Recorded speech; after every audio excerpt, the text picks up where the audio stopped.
Today we're exploring how the Akaso Brave 7, will it be the one? Especially with its one-click functionality that opens up a world of possibilities.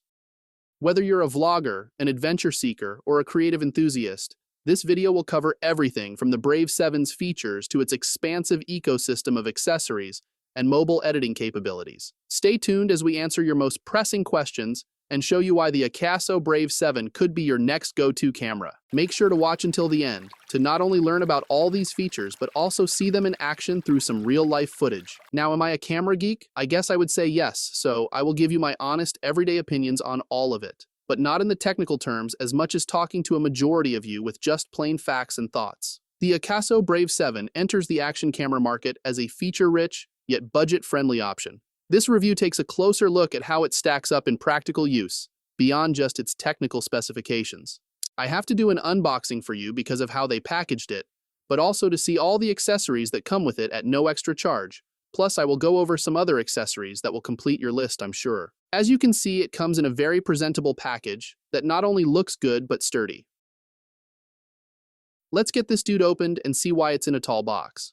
Once you get it open, you will see a bunch of accessories stuffed in there, such as a camera frame, one USB cable, a spanner wrench, quick start guide, remote control, 7 mounts, 2 helmet mounts, 1 handlebar mount, 4 bandage, 5 tether, a battery charger, 2 1350 milliamp battery, 2 double-sided adhesive tape, a lens cloth. I also got the advanced accessory kit, and a Akaso lapel mic, which we will test shortly to see if it's a player for vlogging and such. The lav mic has a USB-C input, which works only on their cameras. Just open the door here and plug it in, and you're ready to go. But remember, it's not waterproof with the door open. Here is the voice at arm's length. It's not bad, but not good either.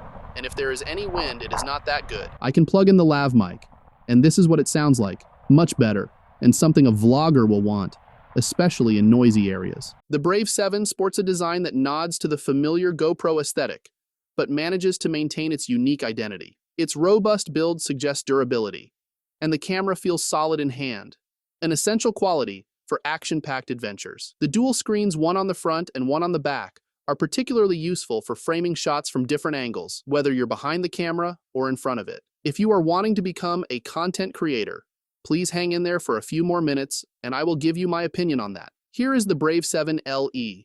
They do look a bit different and actually perform differently in my opinion, with a nod going to the 7 for a better image and a lot less heat. The Brave 7 is a bit bigger overall, but still compact, while the LE lens is smaller and not removable. But the Brave 7 has a removable lens, which I think is great. All action cameras should come with that feature. As we continue, if you're not subscribed, I sure could use your support, along with one of the most important ways you can help support us is to like the video. So if you're getting any value out of this, please do. Thanks to everyone who supports us. One of the standout features of the Brave 7 is its voice control capability.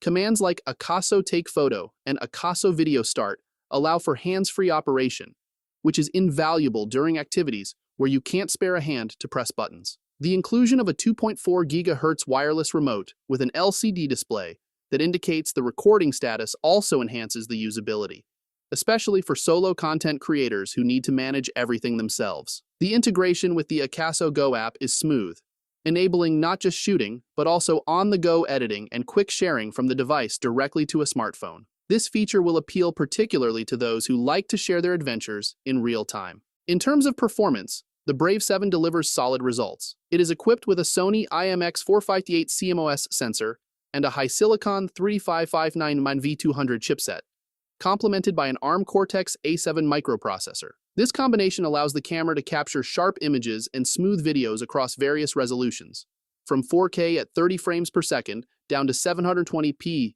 at up to 120 frames per second. The electronic image stabilization, backed by a 6-axis gyroscope, helps keep footage stable, which is crucial when the action gets intense. Here, let's go through the different settings and image quality. The software on the Brave 7 is leaps and bounds above the Brave 7 LE. It kind of has the GoPro look to it, which I do like much better than the LE model. Much more control over this camera, that's for sure. The camera supports microSD cards up to 256GB, recommended to be of the U3 class to maximize the recording performance. Battery life is adequate with two 1350 mAh lithium-ion cells, providing around 90 minutes of recording time at 4K resolution, which should be enough for most shooting scenarios. Differences between the 7 and LE1 is the batteries are the same, 1350 milliamps, but the shape has changed a bit, so you can't interchange the batteries. The IPX8 rating ensures that the Brave 7 can handle submersion in water, up to 8 meters, 26 feet, making riding in the rain, diving into the sea, surfing, snorkeling, and other water sports safe and easy. You can also get the underwater case to go deeper, like waterproof up to 30 meters to 40 meters. The 7 has time-lapse photo and image format in JPEG and RAW. The SD card went from a max of 64 GB to 512 GB storage. The 7 has 8 by 720p slow motion. The 7 also comes with hindsight that can capture up to 15 seconds of footage before you press the shutter button. So never will you miss a single moment. Here, let's take a look at the 4K 30 frames per second and how it looks against the 7 LE. I noticed the difference right away. The Brave 7 has a much better image quality, colors, and better stabilization.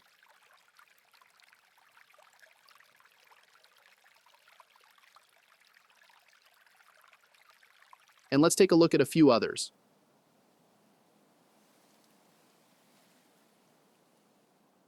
Like 2K30,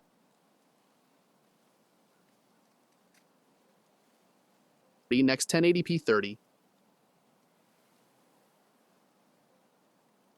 60,